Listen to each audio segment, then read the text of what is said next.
दोस्तों, भारत में हर दिन करीब 51 महिलाओं के साथ कोई ना कोई अपराध होता है, जिसमें हर 15 मिनट में एक बलात्कार होना भी शामिल है। लेकिन आपने कभी सोचा है कि क्यों न्याय मांगने वाला खुद पुलिस स्टेशन में जाकर अन्याय का शिकार हो जाता है? आखिर कौन अपना काम सही से नहीं कर रहा है? पुलिस, सरकार या फिर इंसानियत मर चुकी है? बड़े-बड़े अखबारों की मोटी-मोटी हेडलाइंस में छाप दिया जाता है कि सुप्रीम कोर्ट का साफ आदेश है, हर नागरिक को पुलिस स्टेशन में गरिमा का अधिकार है, इसलिए आम आदमी को पुलिस पूरी इज्जत और सम्मान दे। इतना ही नहीं, संविधान के आर्टिकल 21 के अनुसार देश के हर नागरिक का फंडामेंटल राइट है ये। लेकिन जमीनी हकीकत पता है क्या है? हकीकत ये है कि साल 2021-22 में 2307 हिरासत में मौतें हुई हैं, जिसमें 155 मौत पुलिस हिरासत में हुई है। साल 2017 से 2022 तक 11,650 हिरासत में मौत हुई है, यानी हर दिन 5 मौत। तमिलनाडु में साल 2016 से 2021 के बीच 478 मौत हिरासत में हुई है, और इन सब में खास पता है क्या है? केवल 1% मामलों में दोषी पुलिस वालों को सजा मिली है। चौंकिए मत, एनकाउंटर किलिंग अभी अलग बची हुई है। साल 2016-17 से 2021-22 तक 813 एनकाउंटर के मामले सामने आए हैं, यानी हर 3 दिन में एक एनकाउंटर। अकेले उत्तर प्रदेश में 7 साल में 207 एनकाउंटर किए गए हैं, जिसमें मौत हुई है और करीब 25,000 लोगों के पैरों में गोली मारी गई। इन सब के बावजूद 6 साल में सिर्फ एक बार एनएचआरसी अनुशासनात्मक कार्रवाई की सिफारिश की है। अब कुछ लोग कहेंगे कि पुलिस अपराधियों को गोली नहीं मारेगी तो अपराध रुकेंगे कैसे? पहली बात, पुलिस को कोई अधिकार नहीं है अपराधी को सजा देने का। दूसरी बात, मैं आप लोगों से पूछना चाहूंगा, आखिर पुलिस कितनी निष्पक्ष कार्रवाई करती है? अखबार रंगे पड़े हैं पुलिस उत्पीड़न और पक्षपाती कार्रवाई से। कितने पुलिस वाले तो अपराधियों को बचाने के अपराध में ही जेल में पड़े हैं। इसके अलावा भ्रष्टाचार में भी पीछे नहीं है पुलिस विभाग। और पता है, भारत जो अपने आप को विश्व गुरु होने का दावा ठोकता है, उस देश की पुलिस का कंपैरिजन किसके साथ किया जाता है? पाकिस्तान और श्रीलंका की पुलिस के साथ। रिपोर्ट्स की माने तो भारत, पाकिस्तान और श्रीलंका में पुलिस के साथ डील करने वाले, यानी पुलिस को जो अपने पीड़ा बताने वाले लोग हैं, उन लोगों ने 100% लोगों ने भ्रष्टाचार का सामना किया, और पुलिस को दक्षिण एशिया में सबसे भ्रष्ट संस्था माना गया है। महिलाओं के खिलाफ अपराधों का पता है क्या सिचुएशन है? अकेले साल 2022 में करीब 4,45,256 महिलाओं के साथ अपराध होने के मामले रिपोर्ट हुए, यानी हर घंटे में 51 मामले। वर्क प्लेस पर सेक्सुअल हरासमेंट के औसतन 400 प्लस मामले हर साल रिपोर्ट होते हैं। आखिर क्यों?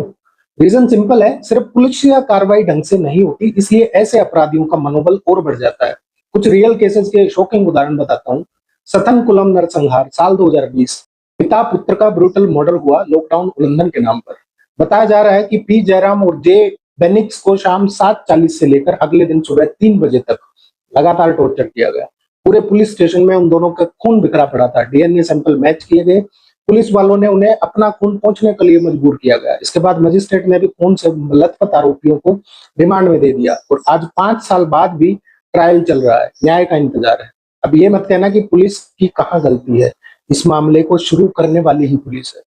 दूसरा उदाहरण, तमिलनाडु इंस्पेक्टर पर 2 लाख रुपए का जुर्माना लगाया सुप्रीम कोर्ट ने, क्योंकि इंस्पेक्टर ने एफआईआर दर्ज करने से मना कर दिया था, और कारण पूछने पर शिकायतकर्ता और उसकी मां के साथ गाली गलौज किया। सुप्रीम कोर्ट ने यहां तक कह दिया कि ये तथ्य चौंकाने वाले हैं। बेहद शर्म की बात है, वो भी उस पुलिस संस्था के लिए जिसका कर्तव्य है लॉ एंड ऑर्डर मेंटेन करना, देश के नागरिकों की सुरक्षा सुनिश्चित करना। लेकिन यहाँ तो उल्टी गंगा बह रही। यूपी के फर्जी एनकाउंटर के बारे में भी सुन लो। मंगेश यादव केस शायद आप लोगों को नहीं पता होगा। झूठे चोरी के आरोप में एनकाउंटर किया गया। मां से जबरदस्ती झूठा बयान देने को कहा गया, मजबूर किया गया पुलिस ने। सोमेश गौतम केस, इंजीनियरिंग के छात्र को झूठे मामले में फंसाकर एनकाउंटर किया। 12 पुलिस वालों के खिलाफ एफआईआर हुई। कानपुर केस, एक ही हथियार 13 साल बाद 2 अलग अलग मामलों में प्रमाण के रूप में पेश किया गया। ऐसे अनेक मामले हैं जो पुलिस की निष्पक्षता जैसे व्यवहार को ठोकर मारकर एक किनारे कर देते हैं। मध्य प्रदेश का मोहसिन केस साल 2015, 22 साल के युवक को चेन स्नैचिंग के झूठे आरोप में गिरफ्तार किया गया। इलेक्ट्रिक शॉक दिए गए, हेलमेट पहनाकर यातना दी गई, 2 लाख रुपए की रिश्वत मांगी गई। इसके बाद जेल में मारपीट से मौत हुई और फिर मानसिक रूप से परेशान घोषित किया गया। 9 साल बाद कोर्ट ने 8 लोगों के खिलाफ हत्या की साजिश के आरोप तय किए, जिसमें पुलिस और डॉक्टर दोनों शामिल थे।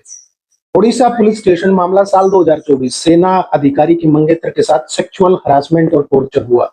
ये लोग रोड रेज की शिकायत करने गए थे पुलिस थाने में, लेकिन खुद ही पुलिस वालों के शिकार हो गए।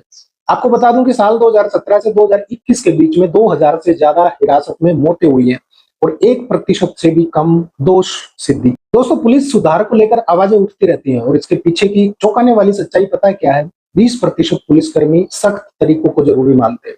22% का मानना है कि खतरनाक अपराधियों को मार देना बेहतर है। फिर अब अगर ऐसा ही करना है तो फिर कोर्ट को बंद कर दो, जरूरत ही क्या है देश में कोर्ट की। इतना ही नहीं, 30% गंभीर मामलों में 3rd डिग्री टॉर्चर को सही ठहराया जाता है। और सबसे बड़ा पुलिस डिपार्टमेंट का फेलियर पता है क्या है? करीब 24% पुलिस अधिकारी never follow proper arrest procedure. सबसे बड़ी जुडिशियल इंजेक्शन पता है क्या है?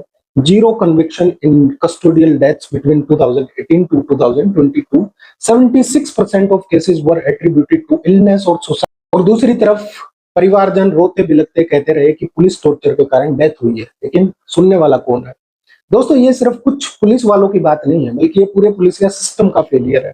ऐसे में आपको अपनी सुरक्षा खुद करनी होगी। आपको अपने अधिकारों को लेकर जागरूक होना होगा, क्योंकि इनको सुधारने का एक ही तरीका है, ऐसे लोगों पर तुरंत कोर्ट केस करो। अगर आप या आपके परिचित के साथ ऐसा होता है तो तुरंत वीडियो रिकॉर्ड करें, वीडियो ले, ऑडियो ले या फोटो ले, जो भी बेस्ट पॉसिबल हो। जितने लोग हो सके गवाह तैयार करें। इसके साथ ही पुलिस कंप्लेंट अथॉरिटी में कंप्लेंट करें।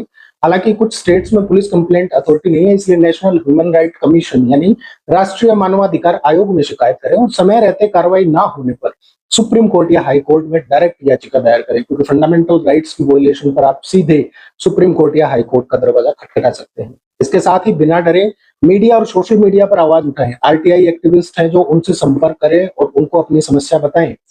हमेशा याद रखिए, पुलिस आपकी मालिक नहीं है, सेवक है। और जवाबदेही आपकी नहीं बल्कि पुलिस की है। देश का संविधान आपको गरिमा का अधिकार देता है और पुलिस थाना पब्लिक प्रॉपर्टी है, किसी अधिकारी की या किसी पुलिसकर्मी की निजी संपत्ति नहीं है। बेधड़क जाइए और जो गलत हो रहा है तो सवाल पूछिए, क्योंकि चुप रहना अपराधी को और मजबूत बनाता है, उसका मनोबल और बढ़ाता है। दोस्तों, न्याय सिर्फ कोर्ट में नहीं बल्कि आपकी आवाज में छुपा है।